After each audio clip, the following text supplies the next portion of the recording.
प्रेम से बोलिए प्रिय भक्तगणों, बजरंगबली की जय।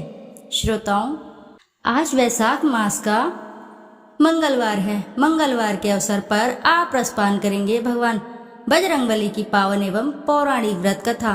मंगलवार का दिन भगवान बजरंगबली को समर्पित होता है। आज के दिन जो भी साधक अपनी सच्ची श्रद्धा से इस कथा का रसपान करते हैं तो उनके सभी मनोरथ शीघ्र ही पूर्ण होते हैं। भगवान बजरंगबली की कृपा से सभी संकट और दरिद्रता जीवन से कोसों दूर भाग जाती है। तो आइए ध्यान लगाकर रसपान करेंगे मंगलवार की चमत्कारी एवं पौराणिक व्रत कथा। एक बार नैमिषारण्य तीर्थ में 80,000 मुनि एकत्र होकर पुराणों के ज्ञाता श्री सूत जी से पूछने लगे, हे महामुने, आपने हमें अनेक पुराणों की कथाएं सुनाई हैं। आप कृपा करके हमें ऐसा व्रत और कथा बताएं जिसको करने से संतान की प्राप्ति हो तथा मनुष्य को रोग शोक अग्नि सर्व दुख आदि का भय दूर हो, क्योंकि कली युग में सभी जीवों की आयु बहुत ही कम है। फिर इस पर उन्हें रोग चिंता के कष्ट लगे रहेंगे तो फिर वह श्री हरि के चरणों में अपना ध्यान कैसे लगा सकेंगे। श्री सूत जी बोले, हे मुनियों, आपने लोक कल्याण के लिए बहुत ही उत्तम बात पूछी है। एक बार युधिष्ठिर ने भगवान श्री कृष्ण से लोक कल्याण के लिए यही प्रश्न किया था। भगवान श्री कृष्ण और युधिष्ठिर का संवाद तुम्हारे सामने कहता हूँ, ध्यान देकर सुनो। एक समय पांडवों के सभा में श्री कृष्ण जी बैठे हुए थे। तब युधिष्ठिर ने भगवान श्री कृष्ण से प्रश्न किया, हे प्रभु नंद नंद गोविंद, आपने मेरे लिए अनेकों कथाएं सुनाई हैं। आज आप कृपा करके ऐसा व्रत या कथा सुनाएं जिसके करने से मनुष्य के रोग चिंता का भय समाप्त हो और उसको पुत्र की प्राप्ति हो। हे प्रभु, बिना पुत्र के जीवन व्यर्थ है। पुत्र के बिना मनुष्य नरकगामी होता है। पुत्र के बिना मनुष्य पितृ ऋण से छुटकारा नहीं पा सकता और न ही उसका पुण्यग नामक नरक से उद्धार हो सकता है। अतः पुत्रदायक व्रत बतलाएं। श्री कृष्ण बोले, हे राजन, मैं एक प्राचीन इतिहास सुनाता हूँ, आप उसे ध्यान पूर्वक सुनो। कुंडलपुर नामक एक नगर था। उसमें नंदा नामक एक ब्राह्मण रहता था। भगवान की कृपा से उसके पास सब कुछ था, फिर भी वह दुखी था। इसका कारण यह था कि ब्राह्मण की स्त्री सुनंदा के कोई भी संतान न थी। सुनंदा पतिव्रता थी, भक्ति पूर्वक श्री हनुमान जी की आराधना करती थी। मंगलवार के दिन व्रत करके अंत में भोजन बनाकर हनुमान जी को भोग लगाने के बाद स्वयं भोजन करती थी। एक बार मंगलवार के दिन ब्राह्मणी गृह कार्य की अधिकता के कारण हनुमान जी को भोग न लगा सकी, तो इस पर उसे बहुत दुख हुआ। उसने कुछ भी नहीं खाया और अपने मन में प्रण किया कि अब तो अगले मंगलवार को ही हनुमान जी का भोग लगाकर अन्न जल ग्रहण करूंगी। ब्राह्मणी सुनंदा प्रतिदिन भोजन बनाती, श्रद्धा पूर्वक पति को खिलाती, परंतु स्वयं भोजन नहीं करती और मन ही मन में श्री हनुमान जी की आराधना करती थी। इस प्रकार 6 दिन गुजर गए और ब्राह्मणी सुनंदा अपने निश्चय के अनुसार भूखी प्यासी निराहार रही। अगले मंगलवार को ब्राह्मणी सुनंदा प्रातः काल ही बेहोश होकर गिर पड़ी। ब्राह्मणी सुनंदा की इस असीम भक्ति के प्रभाव से श्री हनुमान जी बहुत ही प्रसन्न हुए और प्रकट होकर बोले, सुनंदा, मैं तेरी भक्ति से बहुत ही प्रसन्न हूँ, तू उठ और वर मांग। सुनंदा अपने आराध्य देव श्री हनुमान जी को देखकर आनंद की अधिकता से विवल हो श्री हनुमान जी के चरणों में गिरकर बोली, हे प्रभु, मेरी कोई संतान नहीं है, कृपया करके मुझे संतान प्राप्ति का आशीर्वाद दे, आपकी अति कृपा होगी। श्री महावीर जी बोले, तेरी इच्छा पूर्ण होगी, तेरी एक कन्या पैदा होगी, उसके अष्टांग प्रतिदिन सोना दिया करेंगे। इस प्रकार यह कहकर श्री महावीर जी अंतर्धान हो गए। ब्राह्मणी सुनंदा बहुत हर्षित हुई और सभी समाचार अपने पति से कहा। ब्राह्मण देव कन्या का वरदान सुनकर कुछ दुखी हुए, परंतु सोना मिलने की बात सुनी तो बहुत ही प्रसन्न हुए। विचार किया कि ऐसी कन्या के साथ मेरी निर्धनता भी समाप्त हो जाएगी। श्री हनुमान जी की कृपा से वह ब्राह्मणी गर्भवती हुई और 10वें महीने में उसे बहुत ही सुंदर पुत्री की प्राप्ति हुई। यह बच्ची अपने पिता के घर में ठीक उसी तरह से बढ़ने लगी जिस प्रकार शुक्ल पक्ष का चंद्रमा बढ़ता है। 10वें दिन ब्राह्मण ने उस बालिका का नामकरण संस्कार कराया। उसके कुल पुरोहित ने उस बालिका का नाम रत्नावली रखा, क्योंकि यह कन्या सोना प्रदान किया करती थी।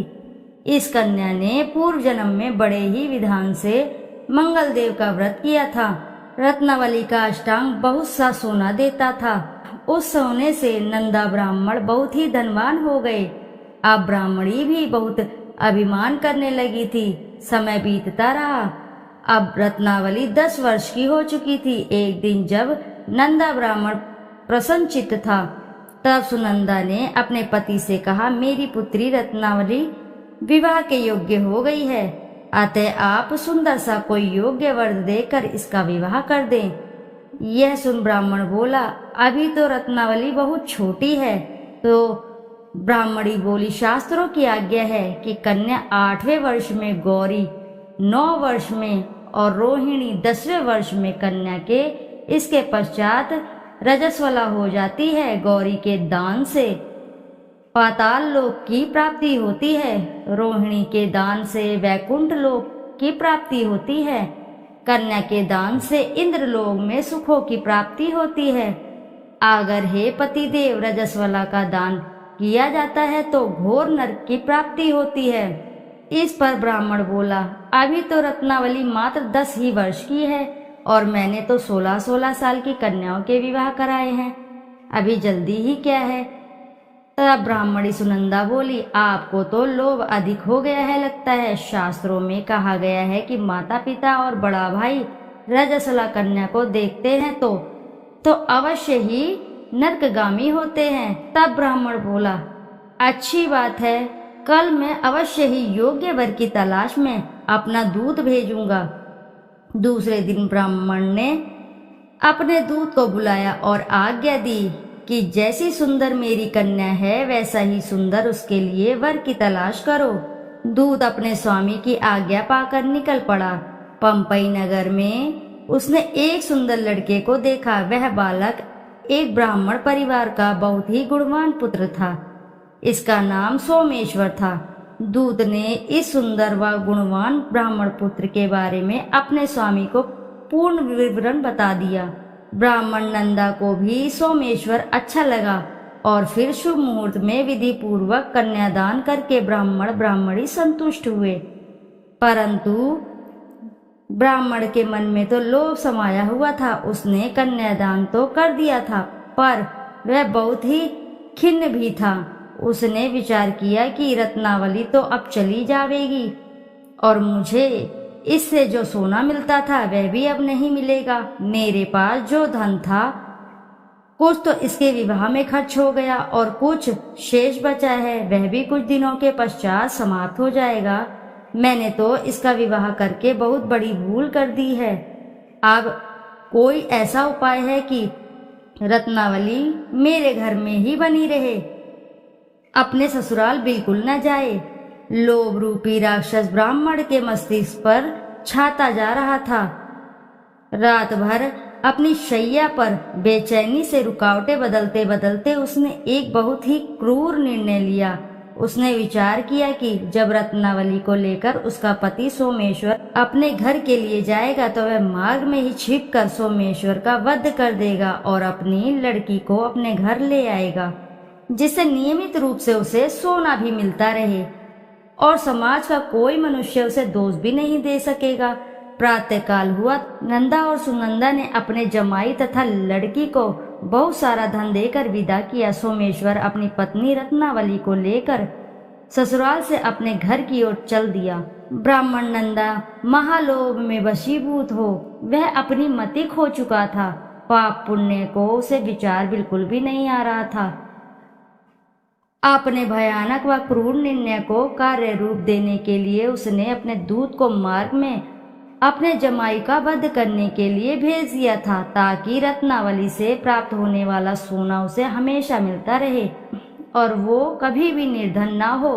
ब्राह्मण के दूत ने अपने स्वामी की आज्ञा का पालन करते हुए उसके जमाई सोमेश्वर का मार्ग में ही वध कर दिया। समाचार प्राप्त कर ब्राह्मण नंदा के मार्ग में पहुंचा और रुदन करती अपनी पुत्री रत्नावली से बोला, हे पुत्री, मार्ग में लुटेरों ने तेरे पति का वध कर दिया है। भगवान की इच्छा के आगे किसी की कोई बस नहीं चलता है। अब तू घर चल, वहां पर रहकर ही शेष जीवन व्यतीत करना। जो भाग्य में लिखा है वही होगा। अपने पति की अकाल मृत्यु से रत्नावली बहुत ही दुखी हुई। करुण करंदन व रुदन करते हुए अपने पिता से बोली, हे पिताजी, इस संसार में जिस स्त्री का कोई पति नहीं है उसका जीना व्यर्थ है। मैं अपनी पति के साथ ही अपने शरीर को जला दूंगी और सती होकर अपने इस जन्म को, माता पिता के नाम को तथा सास ससुर के यश को सार्थक करूंगी। ब्रह्मानंदा अपनी पुत्री रत्नावली के वचनों को सुनकर बहुत ही दुख हुआ और विचार करने लगा, मैंने व्यर्थ ही जमाई का वध करके पाप अपने सिर पर ले लिया। रत्नावली तो उसके पीछे अपने प्राण तक देने को तैयार है। मेरा तो दोनों तरफ से मरण हो गया। धन तो अब मिलेगा नहीं। जमाई वध के पाप के फलस्वरूप यम यातना भी भुगतनी पड़ेगी। यह सोचकर वह बहुत ही खिन्न हुआ। सोमेश्वर की चिता बनाई गई। रत्नावली सती होने की इच्छा से अपने पति के सिर पर अपनी गोद में रखकर चिता में बैठ गई। जैसे ही सोमेश्वर की चिता अग्नि जलाई गई, वैसे ही प्रसन्न हो मंगलदेव वहां प्रकट हुए और बोले, हे रत्नावली, मैं तेरे भक्ति से प्रसन्न हूँ, तू वर मांग। रत्नावली ने अपने पति का जीवन दान मांगा। तब मंगलदेव बोले, रत्नावली, तेरा पति अजर अमर है, यह महाविद्वान भी होगा और इसके अतिरिक्त तेरी जो इच्छा हो वो वर मांग। तब रत्नावली बोली, हे ग्रहों के स्वामी, यदि आप मुझ पर प्रसन्न हैं तो मुझे यह वरदान दीजिए कि जो भी मनुष्य मंगलवार के दिन प्रातःकाल लाल पुष्प लाल चंदन से पूजा करके आपका स्मरण करेगा, उसको रोग व्याधि ना हो, स्वव्यंजनों का कभी भी योग ना हो, सर्प अग्नि तथा शत्रुओं का भय ना रहे। जो स्त्री मंगलवार का व्रत करे वह कभी विधवा न हो। मंगलदेव तथास्तु कहकर अंतर्धान हो गए। सोमेश्वर मंगलदेव की कृपा से जीवित हो उठे। रत्नावली अपने पति को पुण्य प्राप्त कर बहुत ही प्रसन्न हुई और मंगलदेव का व्रत प्रत्येक मंगलवार को करके व्रतराज और मंगलदेव की कृपा से इस लोक में सुख ऐश्वर्य को भोगते हुए अंत में अपने पति के साथ स्वर्गलोक कर चली गई। तो बोलो जय बजरंगबली की जय, बोलो जय मंगल देव की जय। कथा अब इसी के साथ समाप्त हुई। तो आइए श्रोताओं, अब करते हैं श्री हनुमान जी की आरती। आरती की जय हनुमान लला की, दुष्ट दलन रघुनाथ कला की। जाके बल से गिरवर कापे, रोग दोष जाके निकट न झाके। अंजनी पुत्र महाबलदाई, संतान के प्रभु सदा सहाई। आरती की जय हनुमान लला की। देवीरा रघुनाथ पठाए, लंका जारी सिय सधिलाए। लंका सो स्फोट समुद्र सिकाई, जात पवन सुत बार न लाई। आरती की जय हनुमान लला की। लंका जारी असुर संहारे, सिया राम जी के काज सवारे। लक्ष्मण मूर्छित पड़े सकारे, अग्नि संजीवन प्राण उबारे। आनि संजीवन प्राण उबारे, आरती कीजय हनुमान लला की। पैठी पताल तोरी जमकारे, अहि रावण की भुजा उखारे, बाएं भुजा असुर दल मारे, दाहिने भुजा संत जन तारे, आरती कीजय हनुमान लला की। सुर नर मुनि आरती उतारे, जय जय जय हनुमान उचारे, कंचन थार कपूर लो छाई, आरती करत अंजना माई, आरती कीजय हनुमान लला की।